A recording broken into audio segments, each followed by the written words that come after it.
Agartala did writers association বিশেষ নিত্রি পুংমানতুyi পান্ডা সংসাজাক Thani নগরাই ওঙ্গৈ মানজাখা মন্ত্রী অগ্রা doctor Manik Saha थै दान क्लाइमानि कतर दान अककनो बसकांगो तनिउइनो हाबांगो खबजाक पान्डा एबा हाबांगो खबजागिया पान्डा संजा थानियोबो थै रिमानि पान्डारक ख्लाइजागै तंमानि मांफ्रिरक आसाजा फाशालो एसोसिएशननि फिल बिशिस निजि पुंमानि सालरगिबो थै रिमानि पान्डा संजा जाखा पान्डाव नगराय ओंगै मानजाखा मन्त्रि अग्रा डक्टर मानिक साहा पान्डानो रक्षै खाक काहाम याफारि কক बोनारखा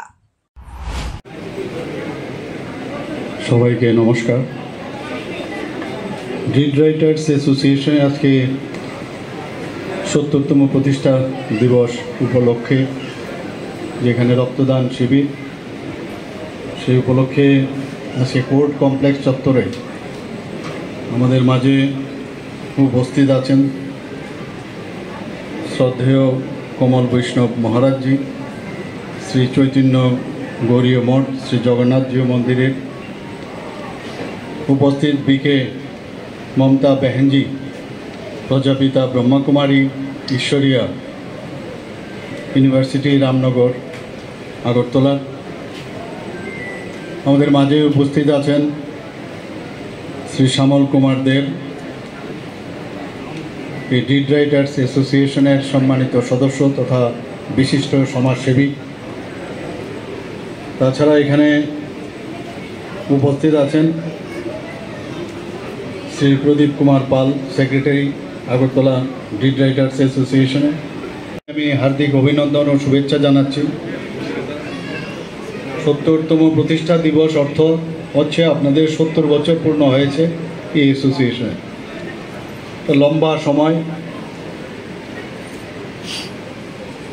এই অ্যাসোসিয়েশনের বহু যারা সদস্য আছেন তাদের সাথে আমার পূর্ব পরিচয়ও রয়েছে। যারা এখানে অনেকে ব্লাড দিচ্ছেন আজকে তাদের সাথে আমার পরিচয় রয়েছে অনেক দিন আগের থেকে। এখানে আজকে শ্রদ্ধা নিবেদন করলাম যাদের উদ্দেশ্যে ডিড রাইটার্স অ্যাসোসিয়েশনের যারা হয়তোবা যারা প্রতিষ্ঠিত করেছিলেন এই অ্যাসোসিয়েশনকে, সাদা কালো ছবি এখানে দেখতে পেলাম।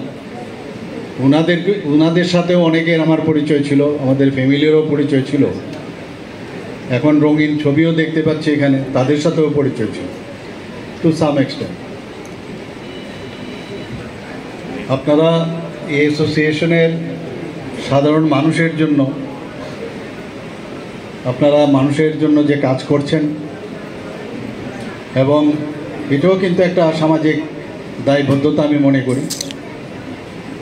এবং জায়গা সম্পত্তি ইত্যাদির বিষয়ে আপনাদের কাছে যখন মানুষ আসে তখন কিন্তু আশা করে এবং আপনাদের উপর প্রচণ্ড বিশ্বাস রাখে যে মুখের কাছে যদি আমরা যাই, ডিড রাইটার্সের কাছে যদি সদস্যর কাছে যাই, তাহলে আমার কাজটা প্রপারলি হবে, আইন অনুসারে হবে, ভবিষ্যতে কোনো সমস্যার সম্মুখীন হতে হবে না। এবং আপনাদের এই বিশ্বাস যারা আপনাদের কাছে আছে সেটা কিন্তু আপনাদের উপর অনেকটা নির্ভর করে। এর মধ্যেও কিন্তু এই ডিড রাইটার্সের যে কাজটা সেটার কিন্তু অনেক টেকনিক্যাল বিষয় আছে, যেগুলো যারা পুরনো যারা আছে এবং পুরনো যারা কাগজপত্র তৈরি করেছে জায়গা সম্পত্তি,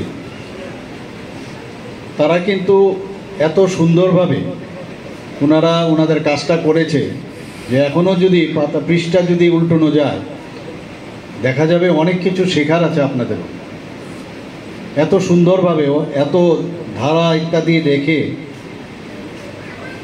যারা আসেন সেই কাজটার জন্য তাদের কিন্তু সে সমস্যা হয় না।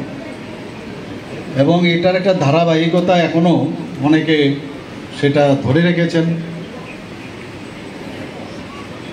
এবং আমি আশা করি আপনাদের এই যে কাজটা আরও সেখানে যদি আপনাদের ওয়ার্কশপের মতো ব্যবস্থা হয়, কোনো জায়গায় যদি মনে হয় যে আমার এই কাজটা আমি ঠিকভাবে বুঝছি না বা জানি না, আমি জানি তাও আপনারা হয়তোবা একজন আরেকজনের সাথে কথা বলেন যিনি যে বিষয়টা জানেন।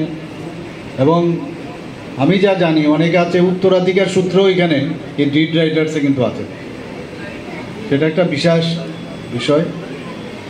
এবং আমি আজকের এই যে রক্তদান যে আয়োজন, এটা একটা এই উপলক্ষে বিশেষ করে 70 বছর পূর্ণ হওয়ার সুবাদে আপনারা যে রক্তদান শিবিরের আয়োজন করেছেন, এটার কিন্তু আরেকটা বার্তা মানুষের কাছে যাবে যে সামাজিক দায়বদ্ধতাও আপনাদের আছে।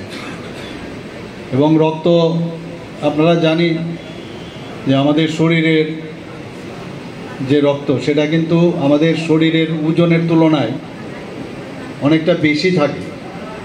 পুরুষদের বেলায় 26 ml আর মহিলাদের বেলায় 16 ml। আমাদের 350 ml যদি আমরা উদ্বৃত্ত রক্ত থাকে, সেটা যদি 350 ml আমরা দিই, তারপরেও আমাদের শরীরে কিন্তু কত ml থাকে। এবং আরবিসির মতো যে রক্ত কণিকা আছে, সেগুলো কিন্তু 3 মাসের মধ্যে এমনিতেও শরীরের মধ্যে মারা যায়।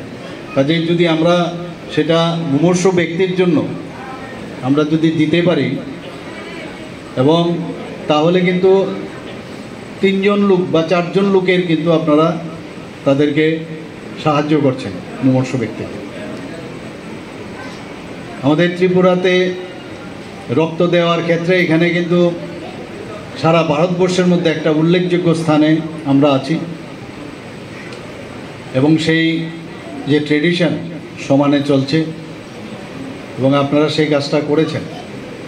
আমরা সরকারের, আমাদের ত্রিপুরা সরকারের স্বাস্থ্য দপ্তরের তরফ থেকে আমরা বিভিন্ন ব্লাড ব্যাংক আমরা ত্রিপুরাতে আছে। এখানে প্রায় 12 সরকারি এবং 2টো হচ্ছে বেসরকারি, প্রায় 14টা তারও উপরে হয়তো বা আগামী দিনে হবে ব্লাড ব্যাংক আছে।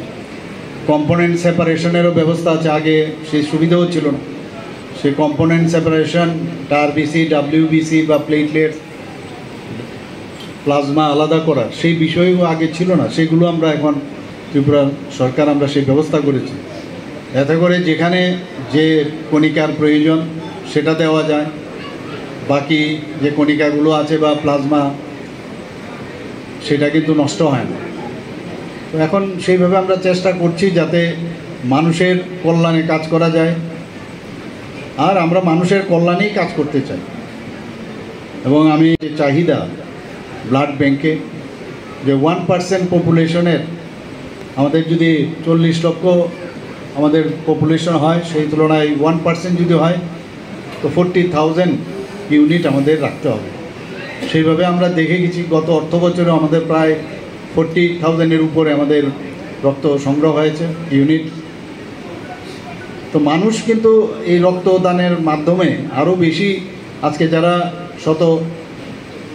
প্রণোদিত হয়ে স্বতঃস্ফূর্ত হয়ে ব্লাড ডোনেশন করেছেন, তাদেরকে আমি ধন্যবাদ দেব।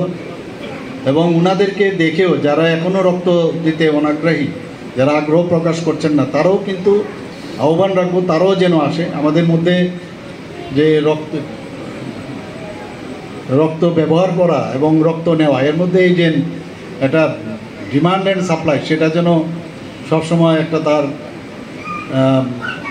ব্যালেন্স থাকে, সেই উদ্দেশ্যে আমি সমস্ত যারা এখনও রক্ত দেননি, এবং বিশেষ করে যারা ইয়াং জেনারেশন 18 বছরের উপরে, তাদেরকে আমি বলবো রক্তদানে যেন ওনারা এগিয়ে আসেন। আমরা জানি যে 60 বছর পর্যন্ত যারা সুস্থ ব্যক্তি রক্ত দিতে পারে, ইভেন যারা 65 ইয়ার যারা নিয়মিত রক্ত দেন, তারাও কিন্তু রক্ত দিতে পারে। মহিলাদের বেলায় মাসে 3 বার রক্ত দেওয়া যায়, পুরুষদের বেলায় 3 মাস অন্তর অন্তর রক্ত দেওয়া যায়। এবং রক্ত দানে আসলে কিন্তু নিজের শরীরও পরীক্ষা হয়ে যায় যে আমি কোনো রোগে আক্রান্ত কিনা। তো নিজের শরীরের জন্য ভালো, এবং রক্ত দেওয়ার পর সেটাও কিন্তু খুব অল্প দিনের মধ্যেই সেটা কিন্তু আবার পূরণ হয়ে যায়, যে স্বাস্থ্যের জন্যও ভালো, ব্লাড প্রেশারের থেকে আরম্ভ করে হার্টের জন্য সব দিক দিয়ে রক্ত দেওয়া খুবই ভালো আমরা জানি। এবং আমি আশা করি যে এই ধরনের যে আপনারা প্রশংসনীয় কাজ এখানে আজকে করেছেন, সেটা যে বার্তা অন্যান্য সমাজের মধ্যে যাবে, অন্যান্য যারা সংগঠন আছে তারাও সেই বার্তা নিয়ে আগামী দিনে আরও বেশি অগ্রণী ভূমিকা নেবেন। এবং আজকে এখানে আসতে পেরে আমি অত্যন্ত খুশি হয়েছি এবং আপনাদের সম্পর্কে আবার একটা ফিজিক্যাল যে যোগাযোগ সেটা হলো এবং আশা করি আপনারা যে দায়বদ্ধতা নিয়ে মানুষের জন্য কাজ করছেন দায়বদ্ধতাটা কিন্তু আরেকটু অনেস্টির যদি বাড়ানো যায় তাহলে আরও মানুষের কাছে গ্রহণযোগ্যতা আপনারা পাবেন। এই বার্তা রেখে এই মেসেজ রেখে আমি আমার বক্তব্য শেষ করছি। নমস্কার, জয় হিন্দ। Bureau report, খুম্পই।